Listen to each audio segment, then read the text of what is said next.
empezar? Miren, la clase siempre empieza en cómo el ejercicio médico profesional se hace con el interrogatorio. Entonces vamos a hacer la anamnesis teniendo en cuenta todos estos 2, 4, 6, 8 parámetros de la anamnesis y diciéndoles como las claves más importantes en cuanto a esos 8 parámetros de cada patología o de cosas pues demasiado trascendentales. Entonces empecemos con la identificación en cuanto al dolor abdominal. ¿Qué es importante saber de los pacientes en la tercera edad? ¿Listo? Es decir, los pacientes viejitos de más de 60 años que posiblemente van a expresar síntomas atípicos. Los pacientes pueden tener una víscera perforada y una peritonitis horrible y el dolor no es 10 sobre 10, es un dolor leve o moderado, eso es un síntoma atípico. Otro síntoma atípico, habitualmente no alteran los parámetros vitales, como que si uno tiene una infección severa posiblemente va a tener taquicardia, hace hipotensión, altera la frecuencia respiratoria, estos pacientes no alteran signos vitales. Tercero, no hacen fiebre, pueden estar infectados hasta las chanclas, la infección más severa de la vida, y no tienen fiebre, están afebriles. Entonces eso representa un reto en cuanto al dolor abdominal de los pacientes mayores de 60 años. Hacen entonces signos tardíos, vienen a afectar los signos vitales, hacer fiebre y aumentar la intensidad del dolor cuando la patología ya casi que está pre-mortem, absolutamente avanzada y con poca probabilidad de control de la misma. Entonces, ojo con los índices de sospecha en los pacientes de la tercera edad. En los hombres, si bien esto es gastrointestinal, todo dolor abdominal en hemiabdomen inferior. Hemiabdomen inferior es hipogastrio y ambas fosas ilíacas. En un hombre se deben contemplar causas prostáticas y testiculares. Si bien eso lo vamos a abordar en genitourinario, pues esos órganos también duelen en el abdomen, no solo en la pelvis. Entonces, siempre que un hombre tenga dolor en hemiabdomen inferior, hipogastrio o ambas fosas ilíacas, contemplen la posibilidad que tenga patologías testiculares o prostáticas. ¿Listo? En las mujeres, de nuevo, si una mujer en edad reproductiva, de que todavía le venga la menstruación, que todavía no esté en menopausia, tiene un dolor en hemiabdomen inferior, contemplen causas de los genitales femeninos. Útero infectado y ovarios infectados, es lo que se llama una EPI, enfermedad pélvica inflamatoria. Duele en la parte inferior del abdomen, no solo en la pelvis. Un embarazo ectópico roto. Un embarazo ectópico es el que se forma por fuera de la cavidad uterina, en una trompa de falopio, en un ovario, y se rompe. Eso da dolor en el abdomen inferior, no siempre en la pelvis. Un quiste torcido de ovario. Ojo con las causas pélvicas de útero, trompas de falopio y ovarios en los dolores abdominales. Y ojo con esto.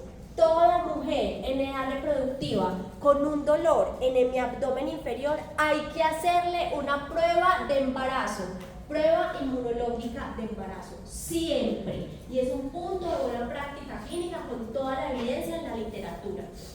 Toda mujer con un dolor en el abdomen inferior puede tener una complicación obstétrica y la paciente no sabe que está en embarazo y fecha de última menstruación y tiene un retraso de 5 días, pero es normal en mí y era un embarazo ectópico lo que le estaba haciendo doler el abdomen inferior. Entonces siempre hay que preguntar fecha de última menstruación y siempre en una mujer en edad reproductiva pedir prueba inmunológica de embarazo. Esta es cualitativa, te dice positivo o negativa, pero la beta-HCG es la hormona del embarazo y ya da resultados cuantitativos. ¿Listo? Muy bien, eso pues como por ponerlos en contexto en cuanto al género y en cuanto a la edad. Acá va a aparecer un prototipo que es de mujer, que es súper diciente en la literatura y es la famosa persona de las 4 Fs, ¿listo?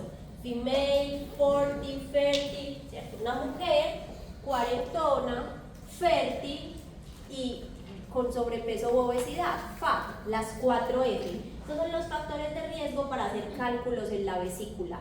Colelitiasis, litiasis cálculo, colevesícula. ¿Listo? Niños, eso no quiere decir que un hombre que sea flaco no vaya a hacer cálculos en la vesícula. Obvio, también lo puede hacer, cualquier persona lo puede hacer. pero ese es el prototipo de persona que más hace cálculos en la vesícula. 40, pues mujer, female, 40, fat y fértil. ¿Listo? Mujer, cuarentona, obesa, fértil, en edad reproductiva. ¿Listo? Luego les enseñarán en la fisiopatología de la enfermedad que tienen que ver los estrógenos con la saturación de las sales biliares y que ya se condensen y formen cristales o calcio. Yo no voy a hablar acá de patologías específicas, sino de cómo a través de los síntomas y los signos usted puede sospechar ese diagnóstico. Luego en cirugía general en octavo semestre les enseñarán patología por patología. ¿Listo? Entonces, ¿qué motivos de consulta son prevalentes a nivel del sistema gastrointestinal? El dolor abdominal. Si el dolor abdominal se ubica acá, en la parte central y superior del abdomen, ese cuadrante se llama epigastrio, también lo podemos llamar epigastralgia o dispepsia, es una forma de decirle al dolor abdominal en epigastrio, la dispepsia. O sea que la dispepsia es un dolor abdominal en la parte central y superior del abdomen. ¿Listo? Estos dos son los que vamos a enfocar hoy, el dolor abdominal y dentro de ellos la dispepsia. Las náuseas y el vómito los voy a meter como síntomas asociados del dolor abdominal. La diarrea, constipación y proctalgia, que es dolor anal, lo vamos a enfocar la próxima semana. Los síntomas urinarios, si bien la doctora Juliana Mendoza lo retoma en renal en tercer semestre, pues es que el riñón, los uréteres y la vejiga duelen en el abdomen. Tengo que enfocarlos de una vez desde acá. ¿Listo? Y los síntomas como ictericia y otros de la parte de hígado, vías biliares y vesícula. Entonces, niños, hoy vamos a enfocar el dolor abdominal y voy a ir metiendo los otros síntomas como asociados a ciertos cuadrantes donde puede dar el dolor abdominal. ¿Listo? Eso no quiere decir que siempre el motivo de consulta o el síntoma principal sea dolor abdominal. Puede que el paciente no llegue por dolor abdominal, sino por náuseas y vómito, ¿cierto? Entonces se enfocarían las náuseas y vómito y se preguntaría dentro de los síntomas asociados el dolor abdominal. Pero eso es poco frecuente. Habitualmente el síntoma principal siempre es dolor abdominal y los otros son asociados al dolor abdominal. Por eso vamos a enfocar el dolor abdominal. ¿Listo? Y vamos a enfocar principalmente los dolores intraabdominales, porque ustedes están viendo las vísceras intraabdominales. Si a uno le duele el abdomen, su primer orden de pensamiento es irse a que hay alguna víscera intraabdominal que está afectada. El hígado, el vaso, el estómago, el esófago, el intestino delgado, el intestino grueso. Y entonces esas vísceras intraabdominales, cuando fallan, pueden dar 4 tipos de dolores abdominales. Ese dolor abdominal puede ser visceral. El dolor visceral es cuando la víscera en cuestión, puede ser sólida o hueca, cualquier víscera intraabdominal, empieza a distenderse y al distenderse irrita los nervios que hay en su cápsula. Y eso hace que el paciente sienta un dolor abdominal, pero difuso. Cuando yo le digo, señálese dónde le duele el abdomen, él no me va a decir con un dedo dónde, sino que se va a señalar una parte más extensa. Los dolores de la víscera, cuando la víscera está fallando, se está inflamando, se está distendiendo, es un dolor difuso. Los dolores viscerales son difusos. Ahora, si lo que está comprometiendo la víscera es inflamatorio o infeccioso, a medida que ya se inflama la cápsula de la víscera o sus paredes o su mucosa, inflama el peritoneo que está adyacente a esa víscera. Y ahí el dolor ya cambia de características, llamándose ese dolor como somático, parietal o peritoneal. Cuando ya la víscera inflamada irrita el peritoneo que está cerca a ella. ¿Listo? En ese momento, cuando ya se compromete el peritoneo adyacente, el paciente localiza puntualmente el dolor. Les voy a poner un ejemplo. Empiezo a tener una apendicitis. Se me empieza a inflamar el apéndice. Cuando se inflama el apéndice, inicialmente el dolor es visceral. Por lo tanto, el paciente dice que le duele acá. No es un solo punto, le duele acá. Es un dolor como periumbilical, es un dolor difuso porque inicialmente es visceral. Cuando ya el apéndice está lo suficientemente inflamado e irrita o inflama el peritoneo adyacente de la fosa ilíaca derecha, el paciente te dice que le duele acá, localizado, puntual. Entonces el dolor empezó siendo visceral, pero cuando ya infectó el peritoneo adyacente se volvió un dolor peritoneal, parietal o somático bien localizado. Y eso es lo que pasa siempre en los dolores abdominales. Inicialmente son difusos o viscerales y luego, si la etiología es inflamatoria infecciosa e irritan el peritoneo adyacente, ya puedo localizar mejor el dolor. ¿Listo? Pero este dolor también podría ser referido, los dolores intraabdominales. Y la referencia del dolor es la convergencia de nociceptores en un mismo nivel medular. Nada, no escriban eso, ¿cierto? Porque no les voy a preguntar nunca conceptualmente qué es un dolor referido. Es simplemente, ejemplo, que los nociceptores o receptores del dolor de la vesícula entran a C2-C3. Y a C2-C3, para llegar acá donde me dice el tálamo, corteza parietal, que te está doliendo en tal parte. A C2-C3 también entran los nociceptores de la escápula y el hombro derecho. O sea que cuando a mí se me inflama la vesícula, mi cuerpo siente el dolor en el hipocondrio derecho, donde está la vesícula, pero también siente dolor en el hombro y en la escápula. Es una referencia a ese dolor, porque convergen los nociceptores de áreas viscerales y somáticas en un mismo nivel medular. Pues resulta que la referencia en los dolores abdominales es absolutamente importante en semiología y te puede aclarar cuál es el órgano afectado. Lo que les acabo de explicar de la escápula y el hombro con la vesícula se llama signo de Boas, y el signo de Boas te dice que la vesícula está afectada. Solo con que el paciente te diga que le duele acá y el dolor se le viene para acá o para acá, usted ya sabe que el órgano implicado es vesícula. ¿Listo? Por ejemplo, páncreas. El páncreas duele en epigastrio, pero característicamente por convergencia de los nociceptores, el dolor se va en cinturón, como si tuviera una correa apretada hacia ambos hipocondrios y ambas regiones dorsales. Si el paciente le dice que le duele acá y el dolor se le va así, no piense en estómago, ni en esófago, ni en duodeno, piense en páncreas. O sea que la referencia de los dolores te puede decir cuál es el origen visceral del dolor. ¿Listo? Muy bien. Y ahora, pues a nivel intraabdominal no solamente hay vísceras, hay estructuras vasculares como la aorta abdominal. Entonces, hay un tipo de dolor intraabdominal que se llama dolor vascular. Esa triple A es un aneurisma de aorta abdominal.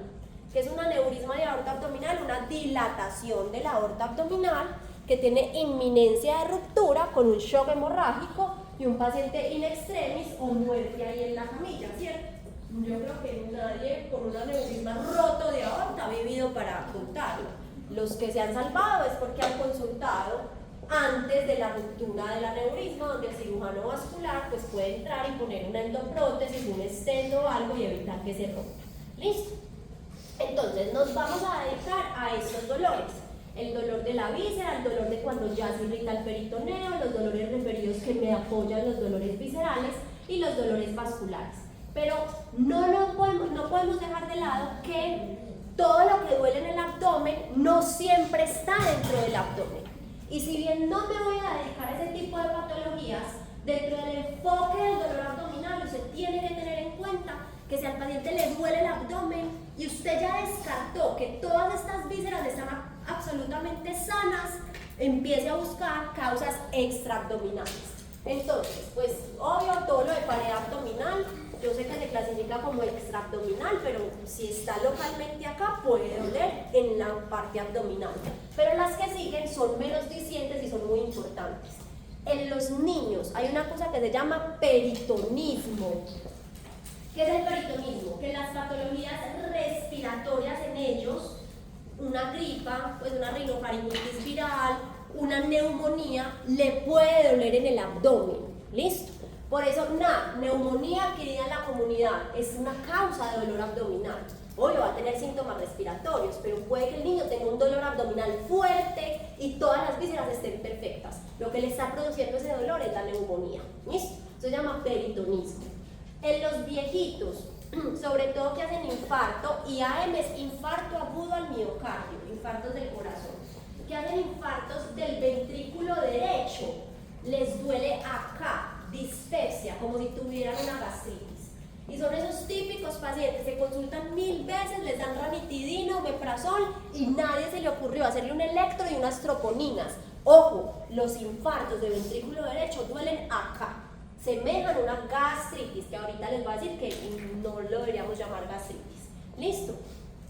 Ejemplo, las radiculopatías dorsales, claro, las raíces dorsales que llegan al tórax y al abdomen. Entonces, un dolor abdominal, pero urente, con parestesias y manifestaciones sensitivas, revise la columna torácica. Listo, son radiculopatías dorsales. Las causas pélvicas que ya les dije, todo dolor en el abdomen inferior, en un hombre, próstata y testículo, en una mujer, útero, ovarios y trompas de falopio. En una mujer, por ejemplo, enfermedad pélvica inflamatoria, que es la infección del útero y los ovarios, y un embarazo ectópico. ¿Listo? Y estas sí que son importantes porque nunca las sospechan y por tanto estos pacientes tienen un riesgo de mortalidad enorme y son las patologías metabólicas.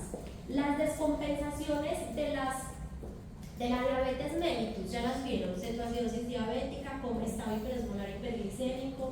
Bueno, cuando un paciente con diabetes se descompensa, bien sea porque no es adherente al tratamiento que es la insulina o el hipoglicemiante, o porque le da una infección de base y el cortisol es hiperglicemiante, etc., le da una cetoacidosis diabética o un estado hiperosmolar hiperglicémico. ¿Listo?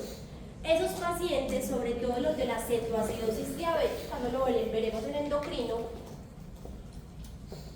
tienen característicamente una dispepsia intensa. Entonces son este tipo de pacientes los que consultan. Incluso hay un caso muy popular en Bogotá por una niña como de 10 años que debutó con una diabetes tipo 1 de novo y debutó con una cetoacidosis diabética, ¿cierto?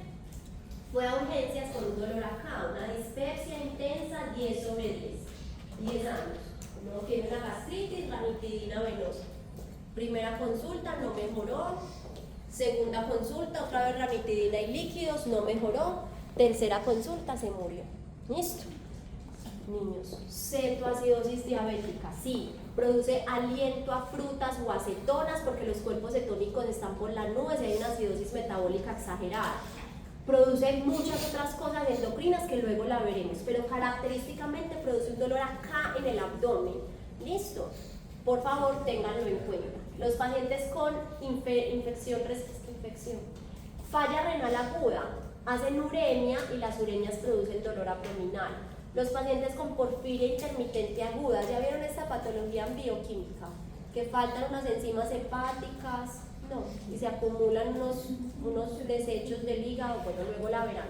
Esa porfiria intermitente aguda característicamente da dolores abdominales intensos, hay veces intratables, tanto que los pacientes con porfiria intermitente aguda, que habitualmente son mujeres jóvenes, terminan adictos a los opiáceos y en programas de toxicología para disminuir o desescalar el opiáceo, porque los dolores son absolutamente intensos y hacen crisis disautonómicas. ¿Listo?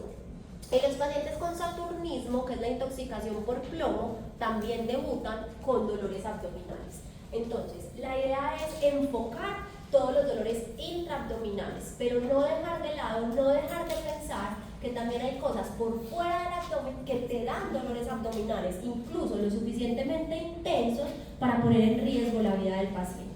¿Listo? Muy bien.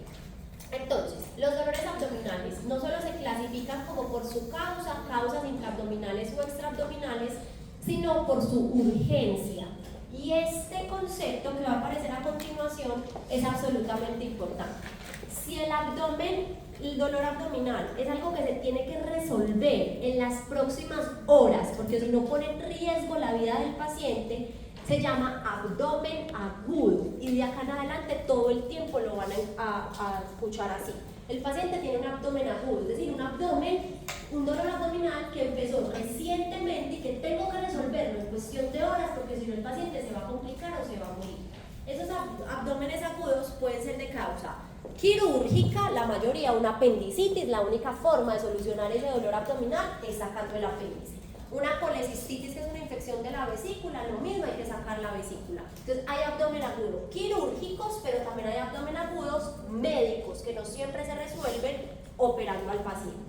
Y hay dolores abdominales que no son urgentes, que nos dan más tiempo, que posiblemente los veremos por consulta externa, y que si bien los mencionaré a continuación, pues lo más importante es de lo más grave a lo menos grave, por eso el abdomen agudo va a ser un pilar de esta clase. ¿Listo?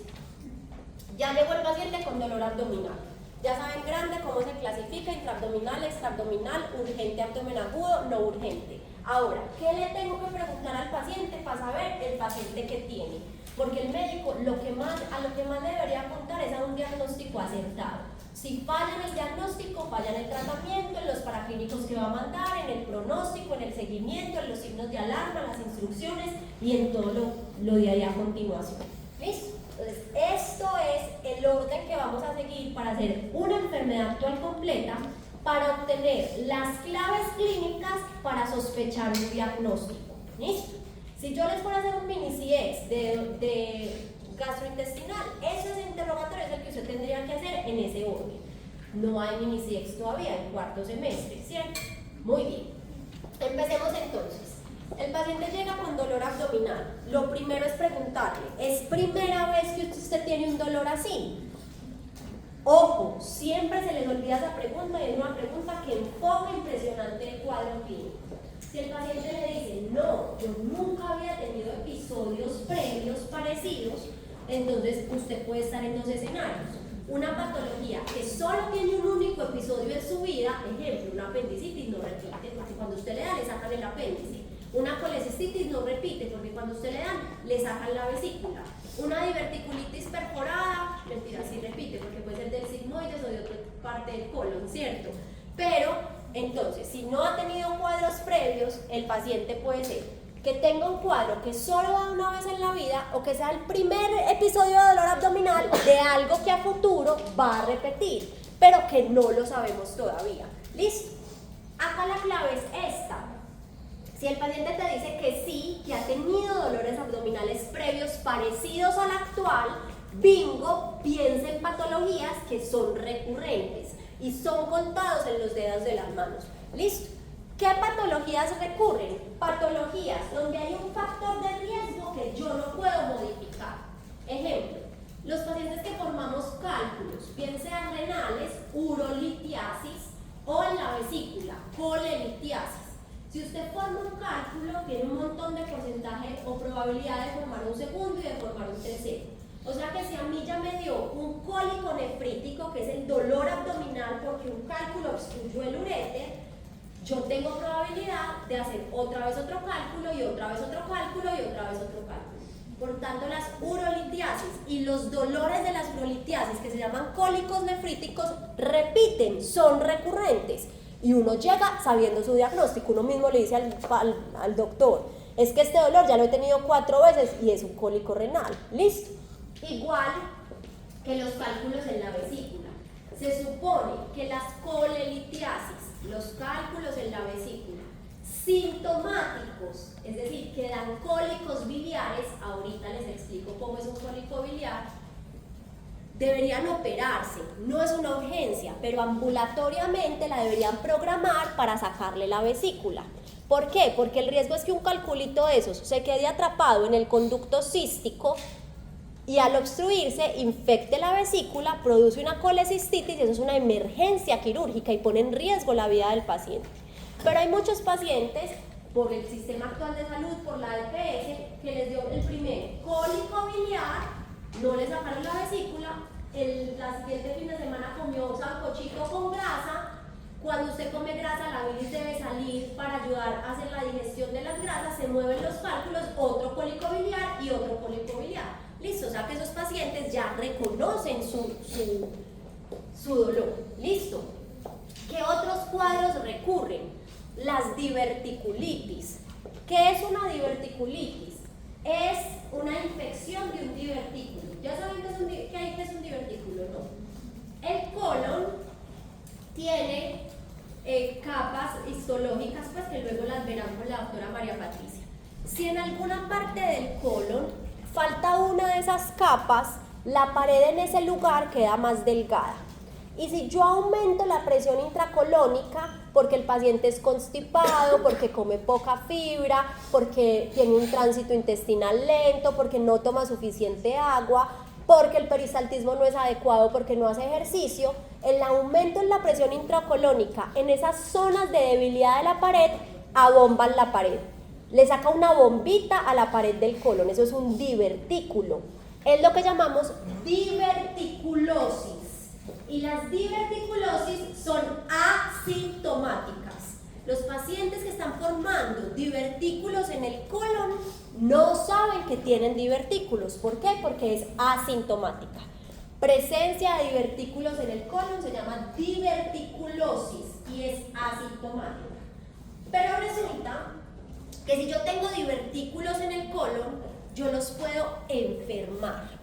Y los puedo enfermar de dos maneras, y eso se llama enfermedad diverticular. Yo los puedo enfermar haciéndolos sangrar, hemorragia del tracto digestivo inferior, que luego lo veremos. Claro, se abombó la pared del colon, quedó la base recta erosionada en toda la punta del divertículo, se rompe el vasito y sangra, hemorragia del tracto digestivo inferior. ¿Listo? Pero yo los puedo enfermar obstruyéndolos.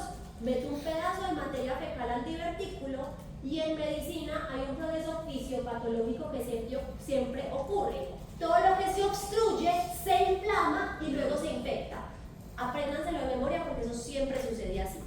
Meto un pedazo de materia fecal, obstruyo el divertículo, él se inflama y se infecta, y esa es la diverticulitis.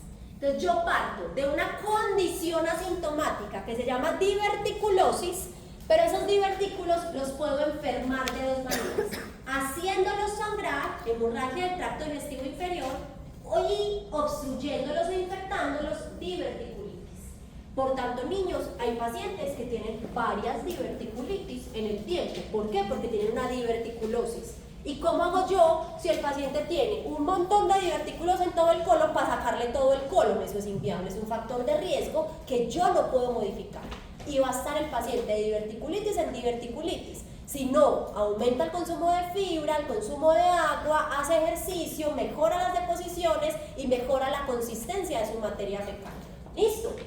O sea que las diverticulitis habitualmente recurren.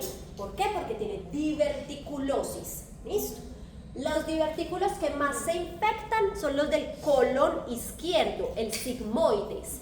Por eso el típico cuadro de una diverticulitis es un dolor en la fosa ilíaca izquierda. ¿Listo? Un paciente constipado, que consuma poca fibra, con un dolor en fosa ilíaca izquierda, sospeche que posiblemente es una diverticulitis. Y más si ya ha tenido episodios previos similares. ¿Listo? Los divertículos que más sangran son los del colon derecho. Los que más sangran son los del derecho, los que más se infectan diverticulitis son los del izquierdo. ¿Listo? Obstrucción intestinal. Como dice la palabra, es detener el tránsito intestinal por algo que está por fuera del intestino haciendo una compresión extrínseca o adentro del intestino evitando que el tránsito siga, y otras causas que luego las veremos. Hay intramucosas, intramurales, etc. Ya luego la veremos. Pero acá lo importante es por qué repite. Porque una de las causas de obstruir el intestino y una de las más frecuentes son las obstrucciones intestinales secundarias. Secundarias a una cosa que se llama bridas. ¿Alguien sabe qué es una brida? Sí. Una brida es una cicatriz. Entonces esas cicatrices, cuando te hacen alguna cirugía intraabdominal, se forman como unos pelos o bandas de colágeno. Y ellas por fuera pueden enrollar el intestino, apretarse y obstruirse. Estas son las obstrucciones intestinales secundarias. Secundarias, ya hubo una cirugía previa, se formaron bridas y esas bridas apretan desde afuera y obstruyen el intestino. Niños, se supone que uno podría entrar a quitar todas esas bridas, pero las va a volver a formar, porque cuando entraste es otra vez otra cirugía intraabdominal. ¿Listo? O sea que quitar esas bridas de por vida es imposible. Los pacientes que tienen bridas sufren a lo largo de su vida múltiples episodios de obstrucción intestinal secundaria. ¿Listo? Entonces miren estas patologías que pueden repetir. Y la importancia que usted pregunte, ¿es primera vez que tiene un dolor abdominal como este? Si le dice que no, piense en este tipo de patologías. Urolitiasis con su cólico nefrítico, colelitiasis con su cólico biliar, obstrucciones intestinales secundarias abridas, diverticulitis del sigmoides por condiciones como la diverticulosis e incluso anginas mesentéricas. ¿Alguien sabe qué es una angina mesentérica? Uno jura que las únicas patologías de riesgo cardiovascular son ACV, infarto y enfermedad arterial-oclusiva crónica, y por eso se amputan los pacientes. No, niños, resulta que las placas ateromatosas que usted mete a circulación central y a las coronarias del corazón, también las mete a las arterias que irrigan las vísceras abdominales. Entonces hay pacientes, si es un paciente viejito, con factores de riesgo cardiovasculares, hipertenso, diabético, dislipidémico, obeso, sedentario, que ya ha tenido infartos de ACV, infarto agudo de miocardio, y que siempre después de comer es como un coliquito abdominal, piense en anginas mesentéricas. Posiblemente a la hora de hacer la digestión, esas arterias están tan obstruidas que no le llega suficiente sangre oxigenada a los órganos y le duele. Le duele escasos minutos, máximo una hora después de comer se le quita el dolor. Y a la siguiente comida lo mismo, y a la siguiente comida lo mismo. Y nadie nunca sospecha la presencia de una angina mesentérica. Y cuando se infarta el intestino, porque alguna de esas arterias se obstruye, ya no hay nada que hacer, porque todo un intestino isquémico necrótico es imposible sacarlo. ¿Listo? Muy bien. Entonces, lo primero que preguntamos ¿es primera vez que tiene ese dolor abdominal? Vamos a continuar con, señora, este último dolor que usted tiene, ¿hace cuánto le empezó? El tiempo de evolución. Un dolor abdominal agudo es el que dura menos de 6 semanas. Eso define la literatura. Pero como lo dijimos ahorita, es cuestión de dolores intensos de horas o menos de 24 horas. Aunque la literatura lo define como menos de 1 mes y medio de duración. ¿Listo? Los dolores subagudos son de 6 a 12 semanas. Y los dolores crónicos son mayor a 12 semanas. Miren, niños, entonces, los dolores agudos, piensen siempre en causas infecciosas, ¿listo? Infecciosas, bueno, cálculos y mire todo lo que sea itis. Itis es infección, ¿listo? Todo lo que sea infeccioso es agudo. Cálculos y cosas infecciosas son agudas. Un dolor subagudo, ejemplo, un absceso hepático amebiano. Se forma un acúmulo de material purulento en el hígado por parásitos y eso habitualmente es larvado o subagudo. Y en crónico, niños, vamos a pensar en patologías neoplásicas, cuadros de más de 12 semanas o 3 meses, con síntomas constitucionales, diaforesis o sudoración, pérdida de peso, anorexia o hiporexia, inapetencia, vayan yéndose por patologías neoplásicas. A nivel crónico también vamos a sospechar las patologías funcionales. ¿Alguien sabe qué es una patología funcional gastrointestinal? La dispepsia funcional, el síndrome de intestino irritable, la enfermedad por reflujo gastroesofágico. Listo. Sí, ahorita las vamos a ver. Todo lo que sea dolor abdominal de más de 3 meses, siempre tengan en cuenta patologías funcionales. Como lo dice su nombre, no hay algo orgánico, hay una disfunción de las vías nociceptivas y del eje cerebro-intestino, cerebro-estómago. No es algo tangible, es algo funcional. Lo vamos a aprender a diagnosticar y les voy a dar unos claves de manejo porque, niños, son las patologías que van a ver todo el tiempo en consulta externa. Las patologías funcionales que dan dolores abdominales crónicos. Y hay otras patologías que, si bien son infecciosas, son infecciones crónicas. Por ejemplo, no hay pancreatitis aguda solamente, hay pancreatitis crónicas. Pero no quiero que se enreden con las patologías infecciosas crónicas porque necesito que les quede en la mente que todo lo infeccioso por ahora se comporta de manera aguda. ¿Listo? Muy bien. Vamos entonces acá. Cuadro previo, tiempo de evolución del dolor. Ahora vamos a caracterizar el dolor. Antes de pasar a ¿qué más tiene aparte del dolor abdominal? Niños, el síntoma principal es el dolor abdominal. Pregúntale de todo a ese dolor abdominal. Este dolor abdominal por el que usted consulta hoy, señora, le empezó de la nada, en escasos segundos antes de un minuto, alcanzó su máxima intensidad o fue incrementando paulatinamente hasta la intensidad que tiene hoy. Inicio súbito, máxima intensidad en pocos segundos o minutos, inicio gradual o insidioso, poco a poco fue aumentando su intensidad. Niños, inicio gradual es todo, por lo tanto no se aprendan esto. Aparte yo no les hago preguntas generales, yo no les voy a hacer una pregunta, todos esos dolores son de inicio súbito excepto, yo les voy a preguntar por diagnóstico, entonces saque su tablita y empiece a escribir en cada uno de los diagnósticos cuáles son súbitos y cuáles son graduales. Pero, grande, lo que inicia súbitamente en el abdomen no se sale de tres causas grandes. Uno, todo lo que se rompa, un aneurisma de aorta abdominal, o sea, los dolores vasculares, las rupturas vasculares son de inicio súbito. Dos, rupturas viscerales, una úlcera péptica perforada es de inicio súbito. Un embarazo ectópico roto es de inicio súbito. Todo lo que se tuerza, una torsión testicular es de inicio súbito. Una torsión de un quiste ovárico es de inicio súbito. Todo lo que se tuerza o se rompa es de inicio súbito. ¿Listo? Inicio rápido, los cólicos de los cálculos, cólico nefrítico y cólico biliar, y las pancreatitis habitualmente son de inicio rápido. El resto de los dolores abdominales son de inicio gradual o insidioso. Por eso solo hay que aprenderse los de inicio súbito y los de inicio rápido. ¿Listo? Entonces en su cuadrito donde dice pancreatitis ponga inicio rápido. Donde hablan de colelitiasis ponga inicio rápido.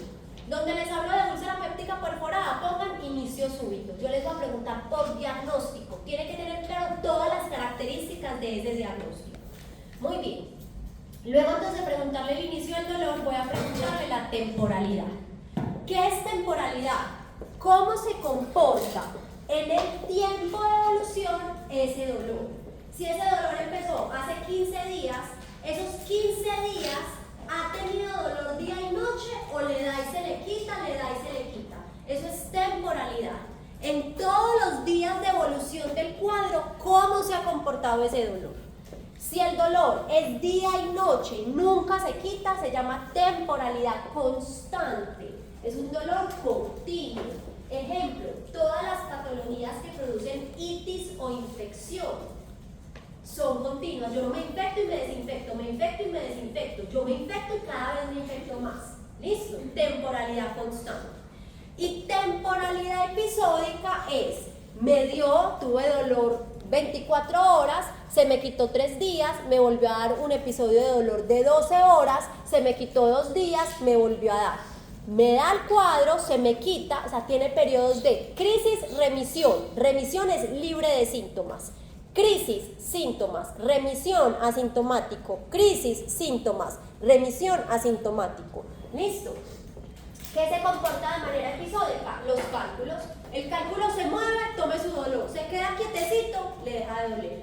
Se mueve, tome su dolor. Se queda quieto, le deja de doler. En cambio, todo lo que sea itis es un dolor constante.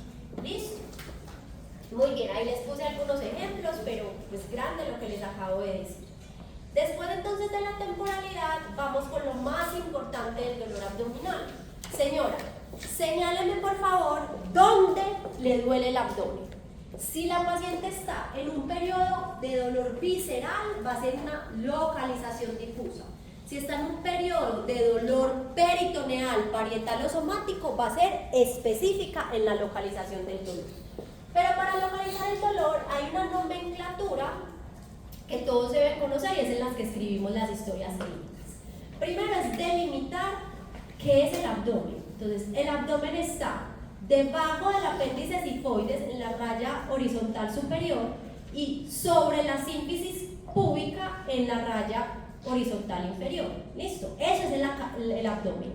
Por encima de esta raya es tórax y por debajo de estas rayas pelvis. Esto es el abdomen. ¿Listo? Desde acá, niños, que podría parecer tórax porque todavía hay costillas, pero debajo de estas costillas es un hipocondrio y eso es abdomen. ¿Listo? Y luego entonces voy a hacer otras 2 rayas horizontales a nivel de las crestas ilíacas y a nivel subcostal, para partir a nivel horizontal el abdomen en 3, ¿listo? Y luego voy a hacer 2 rayas verticales por las líneas medioclaviculares. Esto me parte el abdomen en 9 cuadrantes, 9 nombres que se tienen que aprender porque así localizamos los dolores abdominales. Entonces, los cuadrantes centrales de arriba abajo son epigastrio, mesogastrio e hipogastrio. Y los cuadrantes laterales son de arriba abajo hipocondrios, flancos y fosas ilíacas. ¿Listo? Si el paciente tiene un dolor parietal, somático o peritoneal, cuando me señale el punto doloroso, va a ser tan localizado que es uno de esos 9 cuadrantes. Si ya la víscera irritó peritoneo parietal, el paciente va a ser capaz de localizarlo en alguno de esos 9 cuadrantes el dolor. Y ahí es muy fácil la estrategia diagnóstica, porque justo debajo de donde se señala está la víscera inflamada. ¿Listo? O sea que ustedes se tienen que aprender por anatomía dónde está cada una de estas vísceras, para saber si se señala acá, qué órganos tengo que tener en cuenta. Si se señala acá, cuáles tengo que tener en cuenta. Y eso es puramente anatómico. Pero si todavía el dolor es visceral, que por lo tanto es difuso, el paciente no va a localizar muy bien el dolor. Por lo tanto, la estrategia de 9 cuadrantes queda en desuso u obsoleta. Y vamos a utilizar la clasificación por 4 grandes cuadrantes o por hemiabdómenes. Si el dolor es visceral, el paciente te puede decir, es que me duele todo esto, cuadrante superior derecho. Es que me duele todo esto, cuadrante inferior izquierdo. O por hemiabdomen superior, hemiabdomen inferior, todo el hemiabdomen derecho, todo el hemiabdomen izquierdo. Cuando el dolor es difuso, poco localizado, utilizamos clasificación por grandes cuadrantes o por hemiabdómenes. Si ya irritó peritoneo parietal, se va a localizar en alguno de los 9 cuadrantes. ¿Listo? Dentro de esa localización del dolor, si el paciente te dice que le duele acá, el epigastrio, epigastralgia, también llamado dispepsia, tú podrías enfocar el cuadro como una dispepsia, es decir, podrías decir dolor abdominal de inicio tal, de temporalidad tal, localizado en epigastrio, o de una vez decir, tiene una dispepsia de inicio tal, de temporalidad tal. Al dolor abdominal, acá en el abdomen superior, sobre todo en el epigastrio y el hipocondrio derecho izquierdo, se le llama dispepsia. Ojo con esto, dime.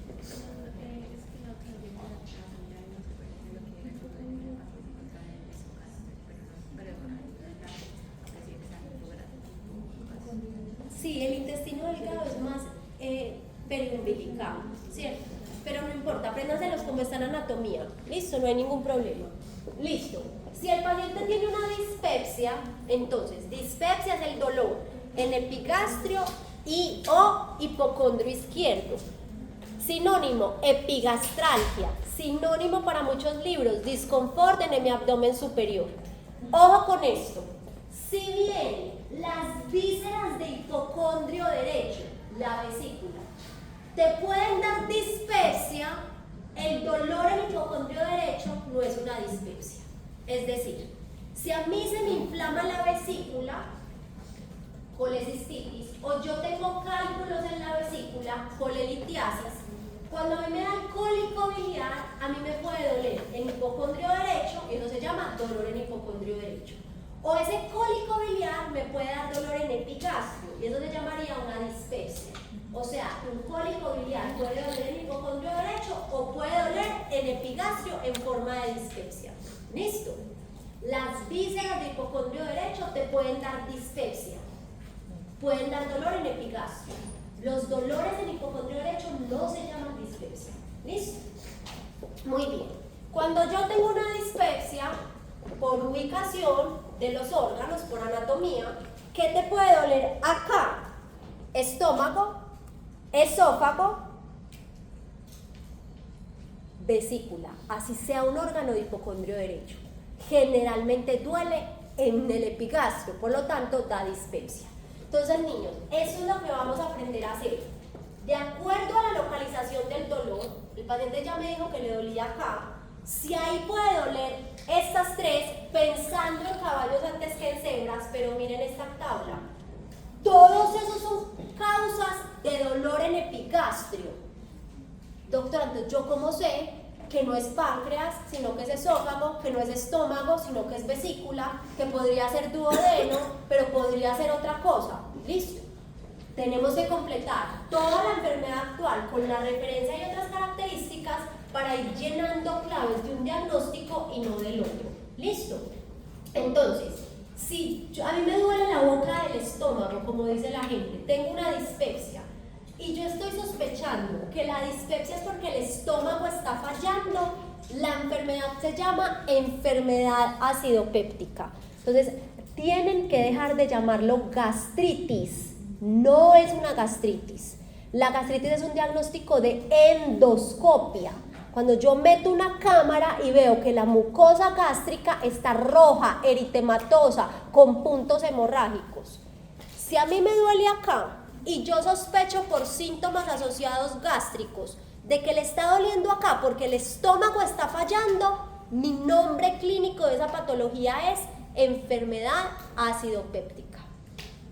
Esa enfermedad acidopéptica es un espectro de enfermedad. Puede ir desde gastritis, está inflamada la mucosa gástrica, hasta úlcera gástrica, úlcera duodenal, o si tiene banderas rojas, un cáncer gástrico. La única forma de saber esa enfermedad acidopéptica específicamente en qué punto está es haciendo una endoscopia digestiva superior. ¿Y todos los pacientes son candidatos a endoscopia? No, ya lo vamos a saber enfocar.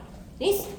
Ahora, si a mí me duele la boca del estómago y los síntomas asociados son de esófago, la patología se llama enfermedad por reflujo gastroesofágico.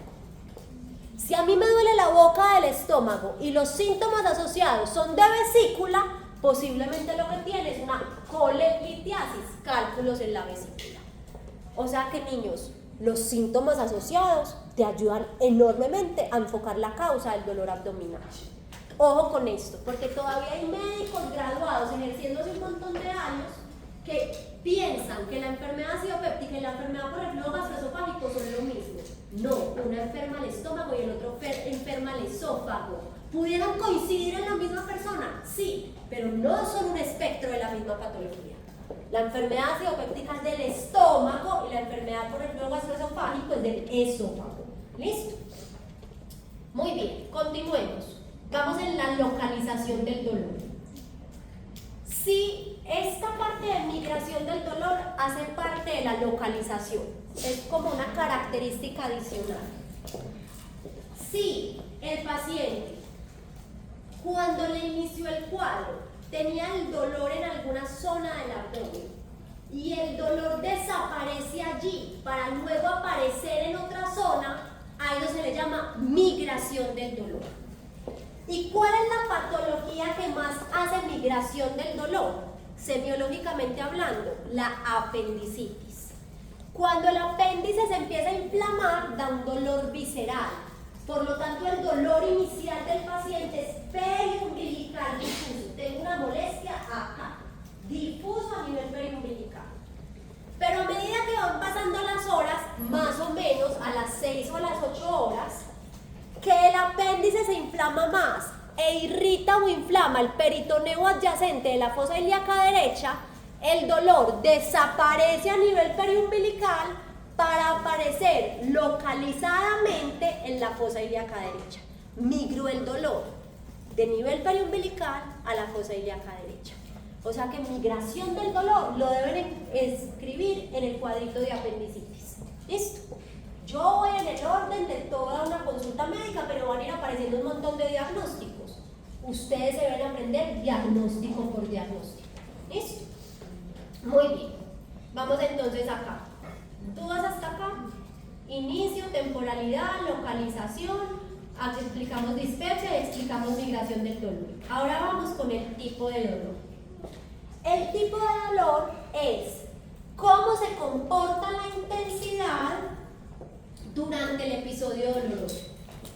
Y siempre en el dolor abdominal hay dos tipos que tú tienes que mencionar. ¿Ese dolor es tipo cólico o es tipo constante? Entonces, ojo niños, hay temporalidad constante y hay tipo constante. Temporalidad es en todos esos días del dolor abdominal si ha tenido o no dolor continuo. Tipo de dolor constante es durante los episodios de dolor, la intensidad es la misma o sube y baja la intensidad. Son dos cosas diferentes aunque se llamen igual. Constante, temporalidad constante, tipo constante. Entonces, un tipo cólico es que varía la intensidad.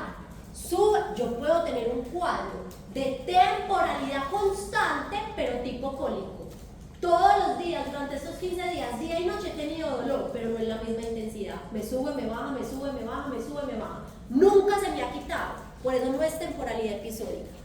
¿Listo? Tipo cólico, varía intensidad. Está en 3 sobre 10, luego sube a 10 sobre 10, luego 6 sobre 10, luego baja a 2, luego... Eso es un tipo cólico.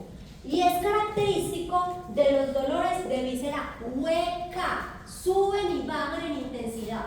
El estómago, el intestino delgado, el intestino grueso son dolores tipo cólicos. Si el dolor es cólico, piensa que la víscera que está implicada es hueca.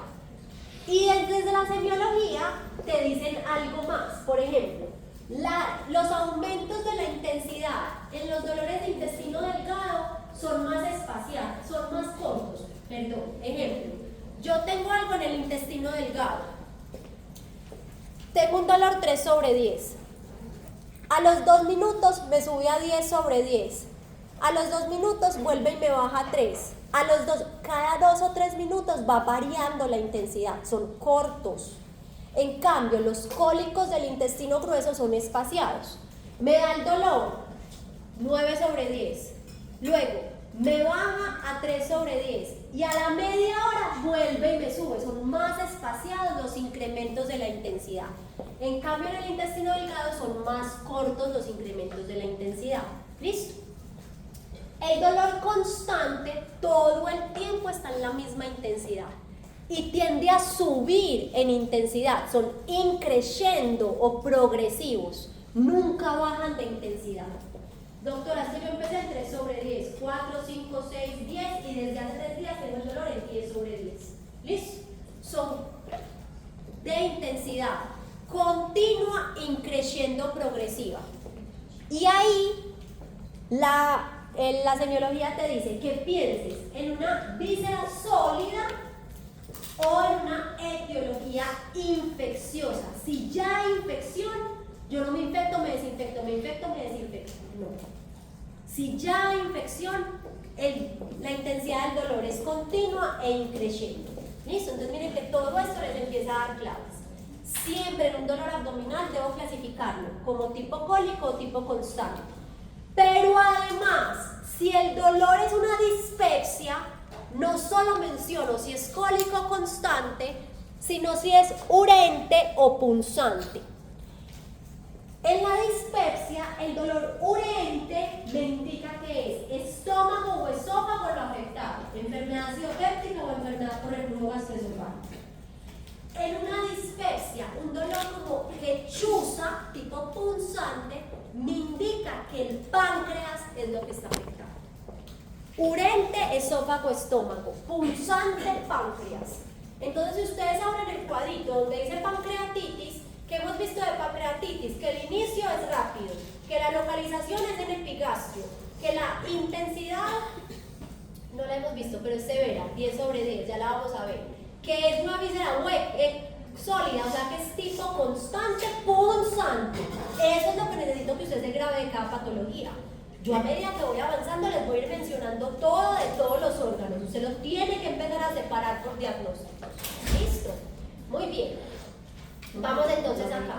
¿Dime? ¿La urente cuál es? ¿La qué? La urente. Urente, esófago y estómago duelen de manera quemante, urente. La gente lo llama como una agonía. Esa agonía es un dolor como un ardor. ¿Listo? Listo. Continuamos entonces con la intensidad del dolor. Ustedes ya se saben la escala análoga del dolor, 1 siendo el dolor más leve, 10 siendo el peor dolor de su vida, en cuanto está su dolor. Y debo clasificarlo tanto en la escala numérica y entre paréntesis la escala descriptiva. Entonces hasta 3 sobre 10 acompaño de leve, hasta 6 sobre 10 lo acompaño de moderado y hasta 10 sobre 10 es severo. Es decir, yo pongo con intensidad 3 sobre 10 entre paréntesis leve, o con intensidad moderada 5 sobre 10 en la escala numérica. Siempre menciono las dos cosas. Y acá aparece la primera bandera roja de dolor. Siempre que un paciente le mencione que su dolor abdominal va empeorando en intensidad, es increciendo progresivo, párele bolas a ese paciente, ingrese a urgencias, estudie, haga un examen físico minucioso, no lo mande para la casa. Y esto incluye a los pacientes que reconsultan. La primera vez, listo, niños, no somos dioses, nos vamos a equivocar. No le dio el diagnóstico y la mandó, pero volvió otra vez a consultar, no la vuelva a mandar para la casa, éntrela, examínela, interróguela bien. Algo no está teniendo usted en cuenta. Y un error suyo es la muerte o complicaciones catastróficas. ¿Listo? Muy bien. Perfecto. Después de la intensidad viene la referencia del dolor. Y como les dije en la primera parte de la clase, la referencia del dolor me ubica la víscera inflamada o comprometida. Acá están toda la forma en cómo se refieren todos los dolores.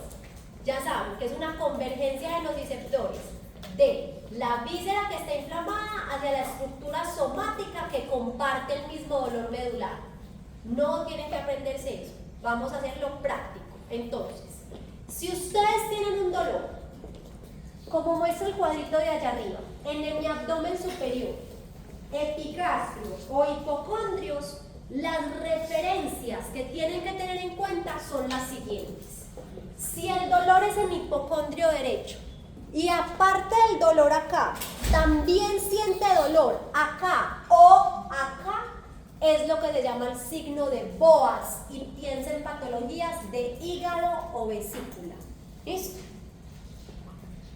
Signo de Boas. Sí, si el paciente tiene dolor en epigastrio o hipocondrio, las referencias que voy a mencionar a continuación son las pertinentes a interrogar. Específicamente, si el paciente tiene un dolor en hipocondrio derecho y el dolor se le va hacia el hombro derecho o hacia la escápula derecha, eso es lo que se llama signo de Boas. Y piense en que el hígado o la vesícula están afectados. Ah, doctora, ¿un absceso hepático te puede dar signo de Boas? Sí. ¿Una hepatitis te puede dar signo de Boas? Sí. ¿Una colelitiasis te puede dar signo de Boas? Sí. ¿Listo? Es un mal llamado signo, porque yo no lo puedo objetivar. Yo tengo que creerle al paciente que le duele acá y a la vez le duele acá. Se debería llamar síntoma de Boas. No es un signo, no es al examen físico, es al interrogatorio. ¿Listo? Ahora, si al paciente le duele acá, el hipocondrio izquierdo, y el dolor se le va a la vez al hombro izquierdo o a la escápula izquierda, es lo que se llama el signo de Kerr. Y piensen en vaso. Las patologías de vaso no las vamos a ver porque son muy raras. Habitualmente son traumáticas, un hematoma subcapsular del vaso por un balonazo, un trauma cerrado de abdomen, pero siempre que el paciente les diga me duele acá y a la vez me duele acá, no piensen en estómago, el estómago también está en hipocondrio izquierdo, piensen en vaso, el estómago no hace signo de qué. ¿Listo? Sigamos con esos dolores de mi abdomen superior. Si el paciente tiene dolor en epigastrio y se le va en cinturón, referencia en cinturón, piensa en páncreas. La pancreatitis da referencia al cinturón. Ojo con esto. Si el paciente tiene dolor en epigastrio, dispepsia, y el dolor se le va hacia la región interescapular, doctora, es que me duele acá y a la vez me duele acá, en el centro de las dos escápulas. Piense en una úlcera péptica que se está profundizando y está a esto de perforarse. ¿Listo? Ojo con confundirme. Dolor en cinturón y dolor interescapular. El dolor en cinturón es, me duele acá, ambos hipocondrios, ambas costillas, ambas regiones dorsales, todo completo. La referencia interescapular es, me duele acá y solamente me duele acá. ¿Listo? ¿Ven cómo la referencia me ayuda en una dispepsia a saber si es páncreas o si es úlcera péptica? Sí. En la péptica sería gástrica, ¿cierto? Podría ser cualquiera de las dos, gástrica o duodenal. Las dos podrían dar dolor interescapular. ¿Listo? Dime. Es punto, así punto, o sea, como punto de lápiz o es... Pues un poquito más extenso, pero les duele acá entre las dos escápulas. Quiere decir que no les duele todo el recorrido en cinturón, sino solo ahí. Pero atrás es como por decir, un punto de una vértebra en particular, pues... Como... No, la zona interescapular. Ok. ¿Listo? Perfecto, niños. Entonces, miren, acá hay un resumen de lo que acabamos de ver. Estos son para los dolores de mi abdomen superior, epigastrios e hipocondrios. Siempre les tienen que preguntar signo de Boas, signo de Kerr, referencia al cinturón, referencia interescapular. Ahora vamos. Si al paciente le duele el flanco, ¿listo? Flanco. En los flancos están colon ascendente, colon descendente, están los riñones, están las suprarrenales, ¿listo? Si al paciente le duele el flanco, y al dolerle el flanco, además el dolor se le va hacia la región lumbar ipsilateral y hacia el labio mayor de la vagina o el testículo ipsilateral en el hombre, piensen en el uréter superior y medio, es decir, hay un cálculo. El cólico nefrítico característicamente es así. Como les dije, litiasis es de inicio rápido. Como el uréter es víscera hueca, es un tipo cólico nefrítico. El dolor va a ser en el flanco, se refiere a la región lumbar y a la vez al labio mayor o al testículo en los hombres. Y es absolutamente intenso. ¿Listo?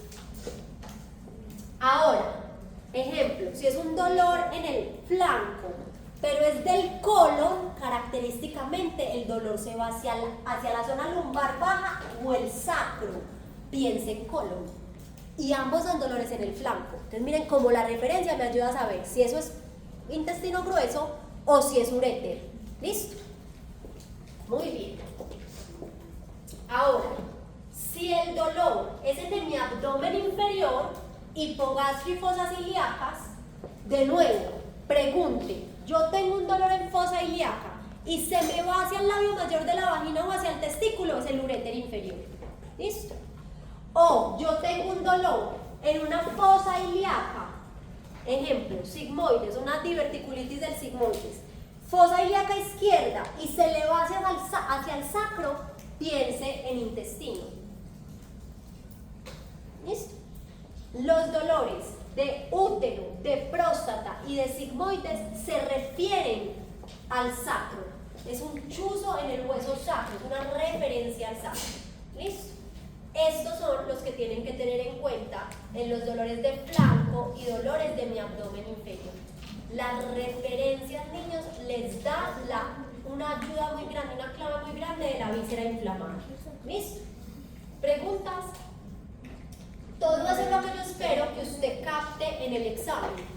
Que si yo le digo, es de temporalidad tal, de inicio tal, de intensidad tal, de referencia tal, usted ya sepa el diagnóstico para que me diga qué otros síntomas y signos va a tener el paciente. Dime.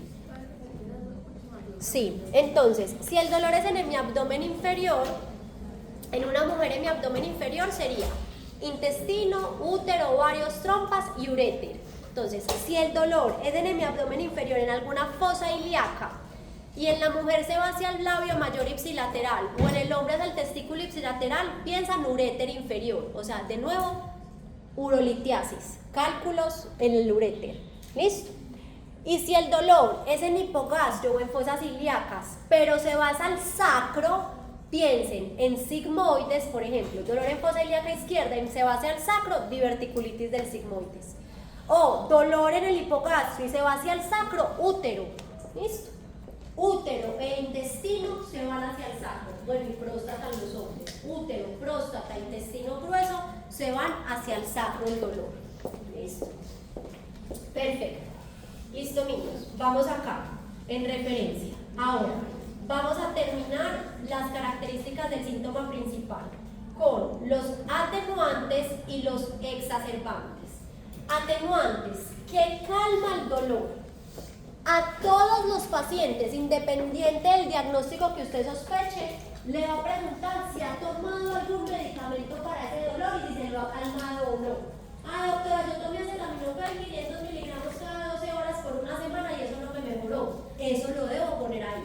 ¿Por qué? Porque de eso parte la terapéutica actual que yo voy a utilizar. O sea, si ya te digo que el acetaminofén no le dio ni cosquillas, ¿para qué le vas a volver a mandar acetaminofén? ¿Listo? Le vamos a preguntar quietud y movimiento. Esto es súper importante porque de acá se desglosa una bandera roja del dolor abdominal.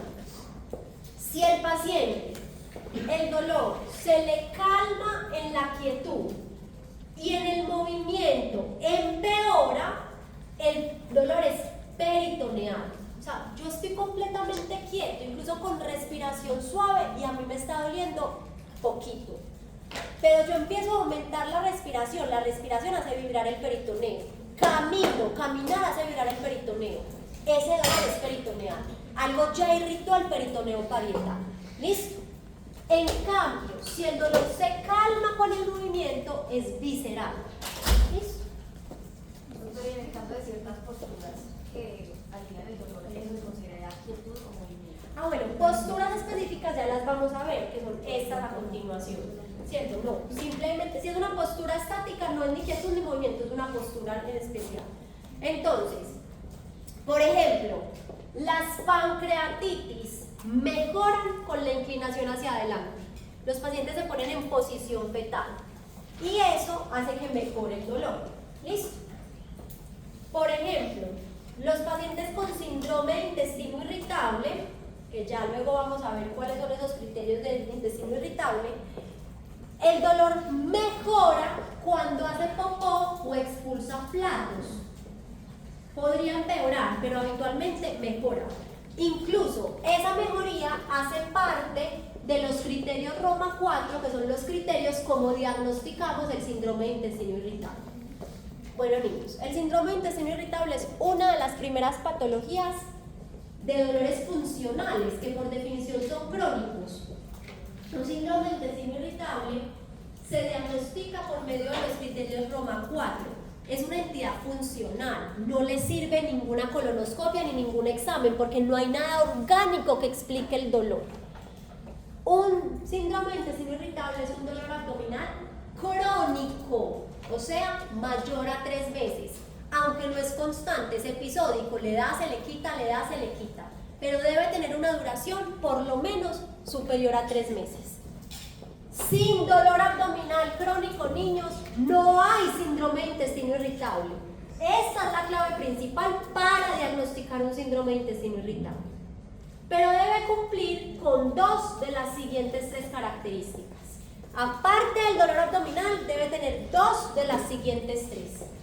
La primera es que ese dolor cambie, puede mejorar o empeorar al hacer popó o expulsar flatos. La siguiente es que desde que empezó el dolor abdominal, a usted le hayan cambiado sus deposiciones, tanto en frecuencia como en consistencia. Frecuencia, consistencia. Vea, doctora, a mí hace 4 meses me empezó un dolor abdominal, habitualmente son generalizados porque el intestino queda en los 9 cuadrantes. Hace 4 meses. Y desde que me empezó, yo normalmente hacía popó una vez al día. Y era un popó, un bananito así liso. Eso se llama la clasificación de Bristol. Luego la vamos a ver. Pero no siempre le saca el Bristol, como es su materia fecal. Los Bristol 1 y 2 son materias fecales duras, bolitas por separado o bolitas unidas, pero que uno podría fragmentarlas. Y eso indica que hay constipación. El Bristol 3 y 4 son deposiciones lisas, como bananitos lisos, que son de un hábito intestinal normal. Y el Bristol 5 y 6 son deposiciones muy blandas o líquidas tipo diarrea. esta señora, antes de hace 4 meses, su hábito intestinal era una deposición al día, Bristol 4. Y doctora, desde que me empezó este dolor abdominal, yo ya hago 6 veces al día, cambió la frecuencia y hago Bristol 6, disminuyó la consistencia. Así no cumpla con que mejore o empeore con la defecación, ya tiene un dolor abdominal crónico y cumple 2 de estas 3. Tiene un síndrome de intestino irritable. Por eso los síndromes de intestino irritable son tipo diarrea, tipo constipación, mixtos o indeterminados. Los mixtos o indeterminados no los vamos a ver. Vamos a ver los tipos diarrea y tipo constipación. Entonces, como estamos en atenuantes, siempre que usted esté sospechando un síndrome de intestino irritable, debe preguntarle si mejora al hacer popó o expulsar flatos, porque ese puede ser un criterio Roma 4. Puede que no le haya cambiado la consistencia de las deposiciones, pero si le cambió la frecuencia y mejora al expulsar flatos, ya es un síndrome de intestino irritable. ¿Listo? Ejemplo, niños, en un paciente con obstrucción intestinal, el dolor abdominal mejora al liberar presión del intestino. ¿Y cómo libero presión del intestino? Vomitando. El vómito mejora los dolores de obstrucción intestinal. Es más, por eso las obstrucciones intestinales por bridas las manejamos con una sonda nasogástrica, descomprimiendo todo ese contenido intestinal que no ha podido salir por el ano. ¿Listo? Muy bien. Entonces ahí les di varios ejemplos de atenuantes. Se calma con medicamentos, con movimiento, con quietud, con alguna postura, al vomitar, al expulsar flatos o heces, y son pasos diagnósticos que te van dando con la patología en cuestión. ¿Por qué son flatos? Flatos son peos, gases, pues por el recto, pero así es el nombre técnico, flatos. Ahora, ¿con qué empeora el dolor? Miren la bandera roja. Si el dolor empeora con el movimiento, al toser, al saltar, al caminar, con la vibración del peritoneo, piensen en un dolor somático, parietal o peritoneal, ya hay irritación del peritoneo. ¿Listo? Hay una patología infecciosa que está irritando el peritoneo y que si no la controla se va a perforar, diverticulitis perforada, apendicitis perforada, colecistitis gangrenada. Todo lo que sea itis se puede perforar en cualquier momento y dar una peritonitis generalizada fecal. ¿Listo? Muy bien. Vamos entonces con otros exacerbantes. Si el dolor es una dispepsia, a mí me duele el epigastrio, y en las causas más frecuentes de dispepsia pudiera ser estómago, enfermedad acidopéptica, esófago, enfermedad por reflujo gastroesofágico o vesícula, cálculos en la vesícula por litiasis. ¿Cómo sé yo si es vesícula, esófago o estómago? Lo que empeora el dolor me puede ayudar a saber si es el estómago el enfermo, si es el esófago o si es la vesícula. Entonces, por ejemplo, las enfermedades acidopépticas, estómago, empeoran con una relación temporal con la comida.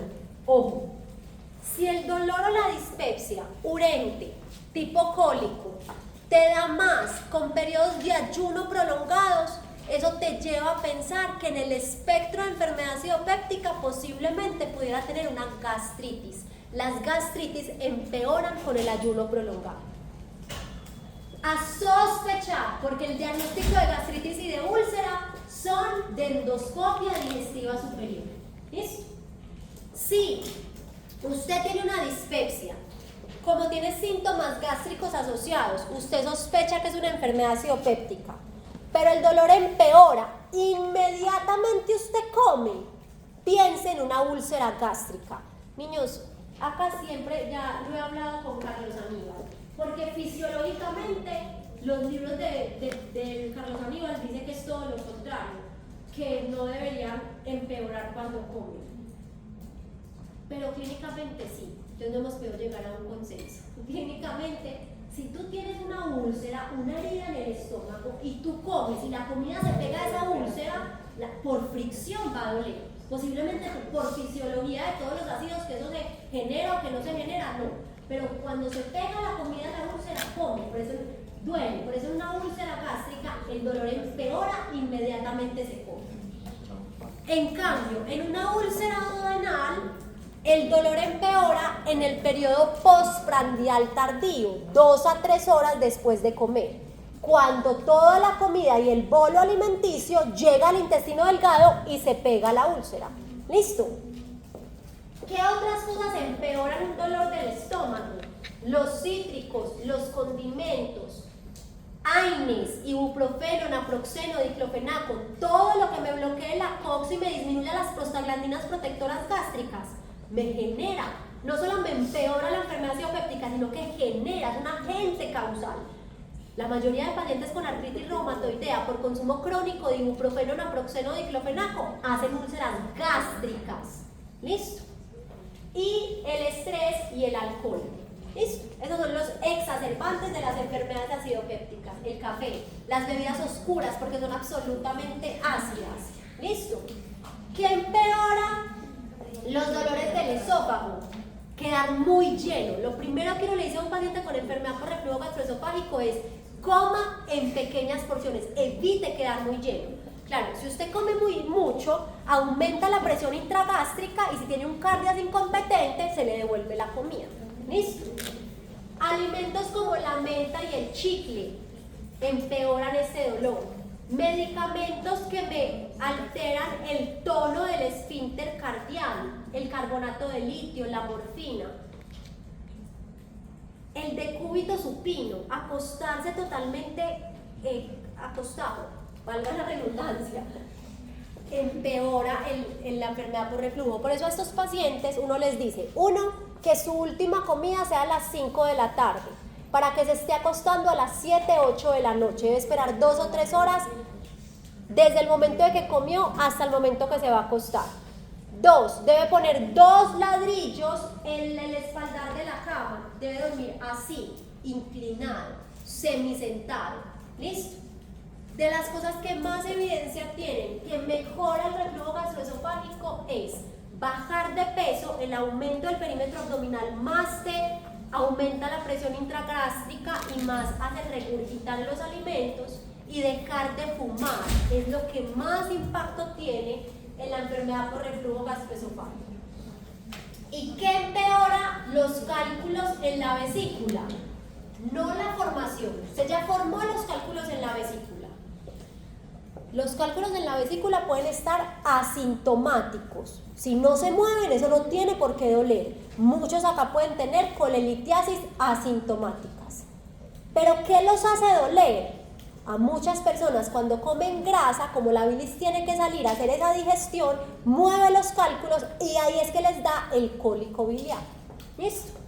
Las colelitiasis asintomáticas no siempre se tienen que tratar. Es más, tiene unas indicaciones muy precisas de tratamiento, pero eso es cirugía general.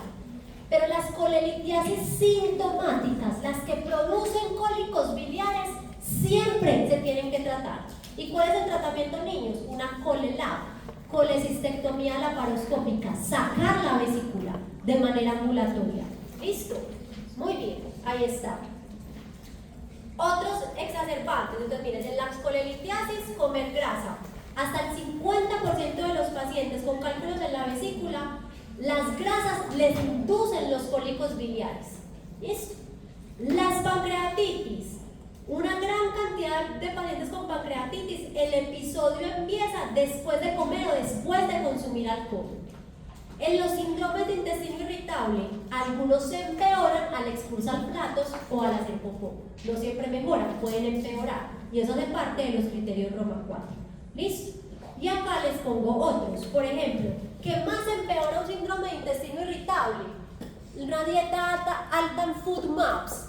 FODMAPs es como un acróstico, bueno, no sé cómo se dice. F fermentables, oligoles, o sea, cada uno de esas letras de FODMAPs indican un compuesto nutricional.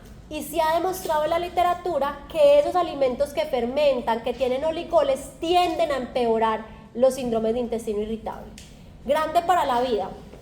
¿Qué aumentan los dolores del síndrome de intestino irritable? Todos los alimentos que produzcan gas. ¿Alguien sabe cuál es el alimento productor de gas por excelencia?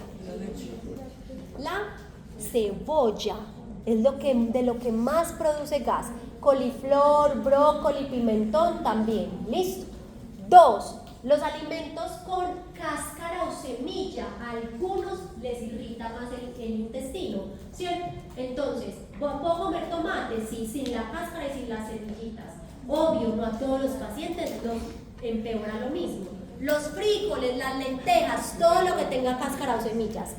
Los lácteos, a algunos les empeoran los lácteos, a otros no. El estrés, a algunos los induce a crisis de síndrome de intestino irritable, el estrés, a otros no. ¿Listo? Entonces, luego vamos a hablar, en la tercera clase vamos a hablar de diagnóstico por diagnóstico. Pero el síndrome de intestino irritable, como les he dicho, es una enfermedad funcional, de diagnóstico clínico. Las colonoscopias, las ecografías, las tomografías, todo sale normal. El paciente no tiene algo ahí tácito, explícito, que le esté generando el dolor. Hay muchas teorías de un síndrome de intestino irritable. Una de ellas es que el intestino tolera cambios de gas y de presión menores a los de la población normal. Entonces, a mí me aumenta el gas un poquito, yo lo tolero bien y no me da nada. Pero al paciente con síndrome de intestino irritable le aumenta el gas 1 milímetro de mercurio y ya no tolero ese cambio de gas intestinal. Por eso incluso, y bueno, las vías nociceptivas del intestino están malos y el eje modulador entre el cerebro y el intestino está fallando.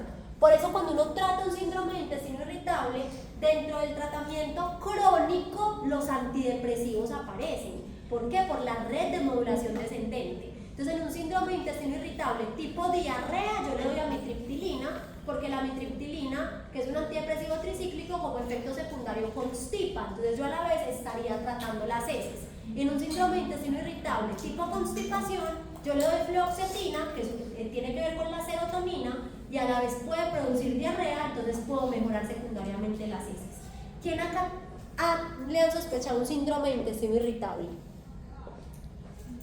Demasiado raro, porque eso es demasiado, exageradamente prevalente, demasiado prevalente. Y lo primero que les mandan es trimebutina. ¿A quién le han mandado trimebutina?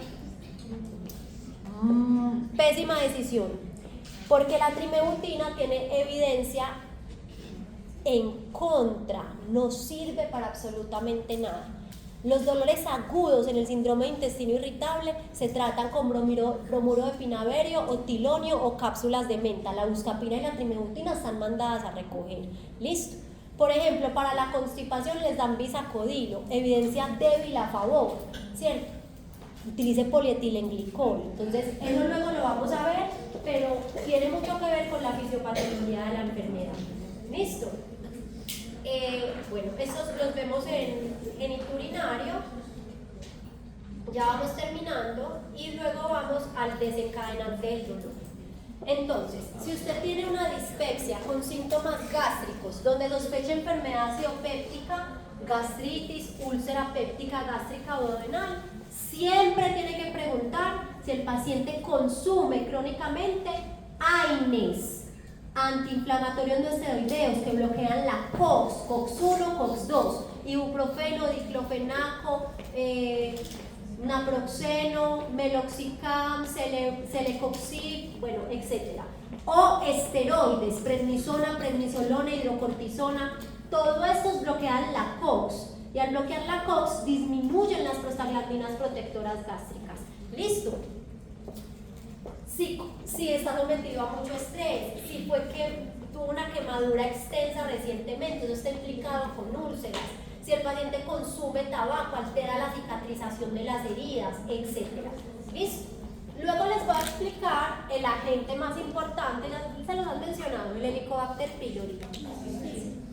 Luego les voy a enseñar el Helicobacter pylori, que es una bacteria que está muy implicada con las úlceras y con la conversión a cáncer gástrico. El Helicobacter pylori, niños, es un carcinogénico tipo 1. Si usted lo diagnostica, lo tiene que tratar, porque según su susceptibilidad genética, ambiental, etc., él luego va a hacer cambios de metaplasia y displasia hacia un cáncer gástrico. ¿Listo? Les han hablado de la estrategia test and treat, testear y tratar. Bueno, nosotros vivimos en un país de alta prevalencia de Helicobacter pylori. alta prevalencia es que el 70% de los ciudadanos nos infectamos con el Helicobacter pylori. Por lo tanto, acá en Colombia, ¿quién le ha dado alguna vez alguna dispepsia? A nadie le ha dolido la boca del estómago, a todos. O sea, es imposible que nadie tenga un dolor abdominal tipo síndrome, a todos. ¿Han consultado por eso? Listo. Sí, porque es como tan común que uno dice, se me pasa y ya, pero si ya empieza a afectar la calidad de vida, uno consulta. De los que han consultado por una dispepsia, ¿a quiénes les han mandado una prueba de aliento? Entonces, tú, muy bien, el único médico que pasó por esta clase, el que atendió a Amalia, el resto ninguno. Entonces, ahí es que uno empieza a darle importancia a cuando está sentado ahí recibiendo esta información tan importante. Como Colombia es un país de alta prevalencia para el Helicobacter pylori, se debe acoger a la estrategia Test and Treat. Quiere decir que si cualquiera de ustedes, cualquier ciudadano colombiano, llega a mi consulta con dispepsia, como se supone que pudiera tener en un porcentaje muy alto el Helicobacter pylori, yo tengo que testear y tratar. Testear con una prueba no invasiva. O sea que todo ciudadano colombiano con dispepsia que consulte por primera vez deben hacerse una prueba de aliento para buscar activamente el Helicobacter pylori. Y en caso de que le salga positiva, debe tratarse el Helicobacter pylori. Si usted vive en un país nórdico, Dinamarca, Suecia, por allá, donde la prevalencia es del 5%, no tiene que hacer test and treat. ¿Listo? Entonces, toda dispepsia en Colombia, cuando consulte, se le debe hacer estrategia test and treat. Hago una prueba de aliento no invasiva, lo pongo a soplar, le salió el Helicobacter pylori, lo trato. Ahora, si esa dispepsia que está consultando tiene banderas rojas, que ya luego vamos a ver, esas banderas rojas me indican que esa dispepsia tiene signos de alarma de que pudiera ser un cáncer gástrico. Ahí yo ya no hago test and treat, hago una endoscopia digestiva superior. Y miro si es una gastritis, una úlcera gástrica, una úlcera duodenal, o si hay una correlación clínico-endoscópica y definitivamente si es un cáncer gástrico. Dispepsia sin banderas rojas, test and treat. Dispepsia con banderas rojas, endoscopia digestiva superior. ¿Listo? Muy bien. Colelindiasis. ¿Qué induce o desencadena un cólico biliar? Comidas grasas. ¿Listo? ¿Qué puede inducir una pancreatitis? La principal causa de pancreatitis en niños se llama pancreatitis biliar. Un calculito de la vesícula, ¿ya vieron la vía biliar? Salió por el cístico, llegó al hepático común, llegó al conducto biliar común que se llama el colédoco y se metió al pancreático mayor que se llama el conducto de Wilson. ¿Y en medicina qué pasa? Todo lo que se obstruye se inflama y se infecta. Esa es la principal causa de pancreatitis. Por eso en pancreatitis siempre hay que mirar si hay cálculos en la vesícula, se llama pancreatitis biliar. Pero hay pancreatitis alcohólicas o pancreatitis por triglicéridos absolutamente elevados. Triglicéridos de 800 a 1000 pueden generar incluso inflamación del páncreas, entre otras muchas causas. ¿Listo? Obstrucción intestinal. Siempre tiene que preguntar si ya le han hecho una cirugía previa. Cirugía abdominal previa para la formación de bridas. Debe preguntar si tiene hernias. Las hernias pueden obstruir el intestino. ¿Listo? Y debería preguntar algunas banderas rojas que luego vamos a ver que te hacen sospechar un cáncer. El cáncer con efecto tumor o masa puede detener el tránsito intestinal. Listo, niños. Vamos a dejar ahí. Mañana retomamos desde síntomas asociados y empezamos el examen.